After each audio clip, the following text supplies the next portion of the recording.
Hi friends, welcome back to Babek talks. ఈరోజు అయితే మనం ఫ్రూట్ చూద్దాము. ఇది మనకి రాయలసీమ సైడే దట్టు రెయిన్ సీజన్లోనే దొరుకుతుంది అన్నమాట. ఇది ఒక వైల్డ్ ఫ్రూట్. చూసారా? ఎవరైనా ఈ ఫ్రూట్ తెలిసినట్టయితే కింద కామెంట్ బాక్స్లో కామెంట్ చేయండి. ఇది మనకి ఓపెన్ చేస్తే ఇలా ఉంటుంది అన్నమాట. సో ఇది మనకి అడవిలోనే దొరుకుతుంది. సో ఇది తినాలి, చాలా బాగుంటుంది టేస్ట్ అయితే. దీనివల్ల మనకి చాలా హెల్త్ బెనిఫిట్స్ కూడా ఉంటాయన్నమాట.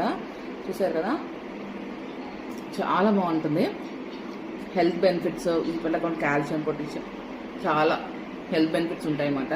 సో ఎవరికైనా తెలిసినట్టయితే కింద కామెంట్ బాక్స్లో కామెంట్ చేయండి. ఇలాంటి కదా, ఇది ఫస్ట్ కాయలా ఉంటుంది అన్నమాట.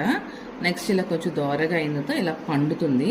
సో మనం ఎలా ఉన్నా కూడా తినచ్చు. ఇలా ఉంటే ఏంటంటే కొంచెం టేస్ట్గా బాగుంటుంది. ఇలా అయితే కొంచెం పచ్చిగా ఉంటుంది. చూసారు కదా, లోపల మనకి ఇలా ఉంటుంది అన్నమాట. టేస్ట్ అయితే ఇంచుమించు మనకి వెలగ పండులా ఉంటుంది అన్నమాట. ఓపెన్ చేస్తే టేస్ట్ అయితే చాలా బాగుంటుంది తినటానికి. చాలా హెల్త్ కూడా మంచి చాలా. సో ఎవరికైనా దొరికితే తిని ట్రై చేయండి, పిల్లలకు కూడా పెట్టండి, చాలా మంచిది. సో ఎవరికైనా తెలిసినట్టయితే ఈ పండు ఏంటో కింద కామెంట్ బాక్స్లో కామెంట్ చేయండి.